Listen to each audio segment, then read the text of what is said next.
आपका question given है, दिया गया है, सिद्ध कीजिए यदि किसी त्रिभुज की एक भुजा के समांतर अन्य दो भुजाओं को भिन्न भिन्न बिंदुओं पर प्रतिच्छेद करने के लिए एक रेखा खींची जाए तो ये अन्य दो भुजाएं एक ही अनुपात में विभाजित हो जाती हैं। तो ये आपको प्रूफ करना है। तो सबसे पहले चलिए फिगर बना लेते हैं, एक त्रिभुज बना लेते हैं। ये आपका त्रिभुज बन गया A B C. A B C क्या कह रहा है इसमें, देखो, किसी त्रिभुज की एक भुजा के समांतर अन्य दो भुजाओं को भिन्न भिन्न बिंदुओं पर प्रतिच्छेद करने के लिए एक रेखा खींची जाए।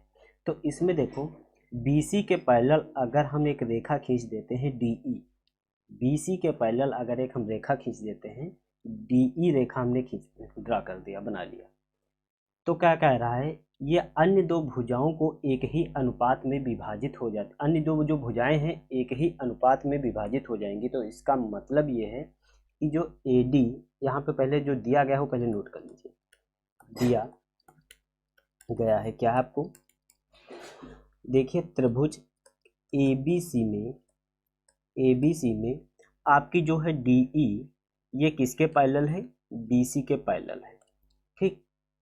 और सिद्ध क्या करना है आपको, वो नोट कर लीजिए, सिद्ध करना है। सिद्ध क्या आपको करना है, ये कह रहा है कि समान अनुपात में विभाजित हो जाएंगी, ये इसके बराबर हो जाएगी, ये वाली इसके बराबर हो जाएगी। तो देखिए AD upon BD, BD is equal to AE upon AC, इनका अनुपात बराबर हो जाएगा। तो यहाँ पे देखो रचना कर लेते हैं, थोड़ा रचना क्या किए हैं, देखो D को C से मिला दीजिए, ये डॉटेड, और ये B को E से मिला दीजिए, यहाँ लिख दो बिंदु D को C से मिलाया और E को B से मिलाया, ये तो आपने मिला दिया। अब देखो यहाँ से एक परपेंडिकुलर ड्रा कर लीजिए, एक लंब डाल दीजिए इस पे, ये आपका 90 डिग्री बना दीजिए और इसका नाम आप दे दीजिए, बिंदु का नाम H, ठीक। तो चलिए अब सॉल्व करते हैं। उपपत्ति में क्या लिखेंगे, उपपत्ति, इसमें देखो दिया क्या गया है, DE parallel to BC, DE parallel to BC। तो देखो ये जो पैरेलल लाइन दी गई है और आधार मान लीजिए सेम है, आधार आपका BC है, BC और DE के बीच में जो ये दो ट्रायंगल बन रहे हैं तो इनका क्षेत्रफल क्या हो जाएगा, बराबर होगा, क्योंकि एक ही आधार और समांतर रेखाओं के बीच बने त्रिभुज का क्षेत्रफल बराबर होता है। तो ये चीजें हम यहाँ पे लिख लेते हैं, नोट कर लेते हैं। तो त्रिभुज का क्षेत्रफल क्या बराबर होगा, इसलिए त्रिभुज DBE कौन सा त्रिभुज हो जाएगा, DBE, ये वाला आपका त्रिभुज हो जाएगा। हम इसको दूसरे लाइन से बना देते हैं, ये वाला DBE, इसका क्षेत्रफल किसके बराबर हो जाएगा, DC, DC 1। तो यहाँ पे नोट कर लें, क्षेत्रफल जो होगा त्रिभुज DBE का क्षेत्रफल बराबर हो जाएगा त्रिभुज DEC का क्षेत्रफल, क्योंकि यहाँ पे नोट कर देते हैं ये जो त्रिभुज हैं, ये त्रिभुज एक ही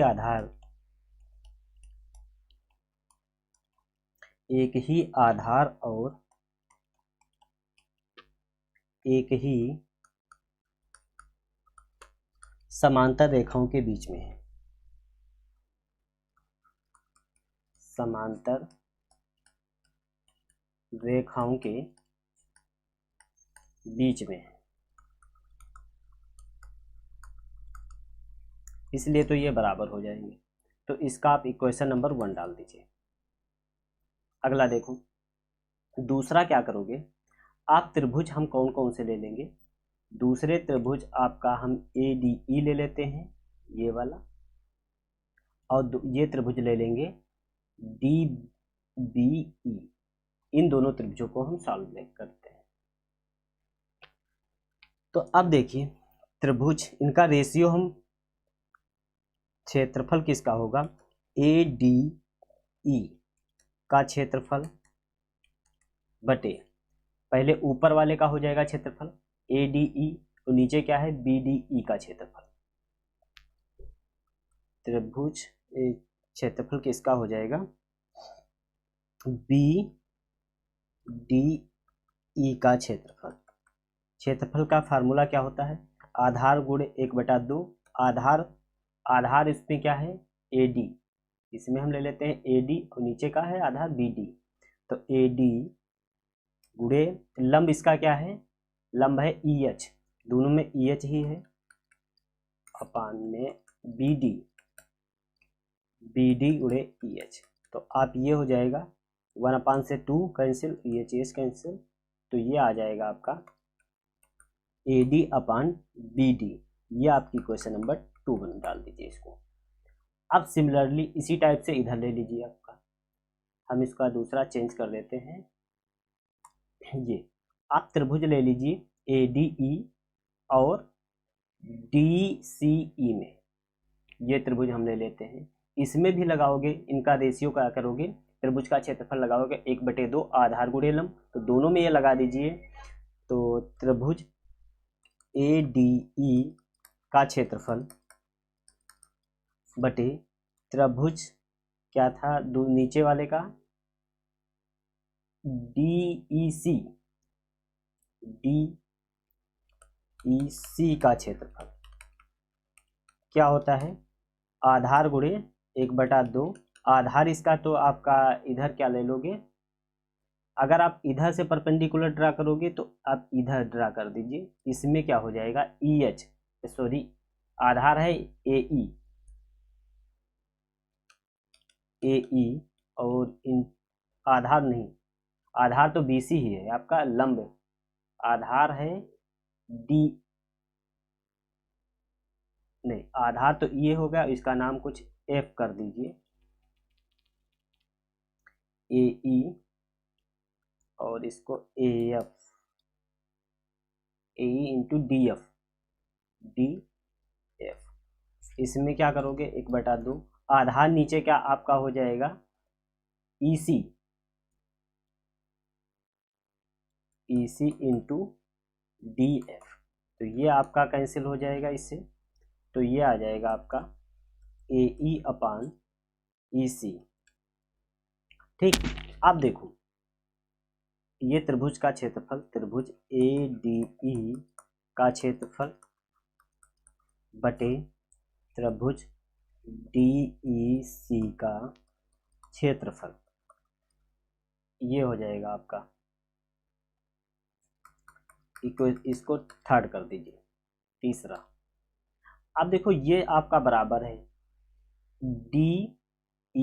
DBE का क्षेत्रफल DEC के बराबर है, तो हम यहाँ पे लिख दें DEC का DEB कर दें, तो यहाँ पे लिख दीजिए बाई इक्वेशन 1 से त्रिभुज ADE का क्षेत्रफल,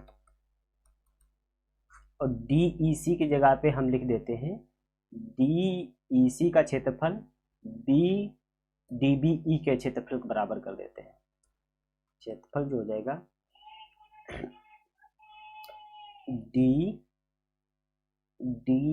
DBE का क्षेत्रफल, DBE का क्षेत्रफल, तो इसमें क्या है AE, ये क्या था AE/EC, तो ये अब बन जाएगा आपकी क्वेश्चन नंबर 4। देखो जो जितना पार्ट ये लिखा है उतना तो ही आपका ये है ADE का क्षेत्रफल, तो ये बराबर हो जाएंगे, तो बाई इक्वेशन यहाँ लिख देते हैं, by equation second and fourth से क्या हो जाएगा, AD upon BD is equal to AE upon EC। यही आपको प्रूव करना था, ये आ जाएगा प्रूव्ड। Thank you.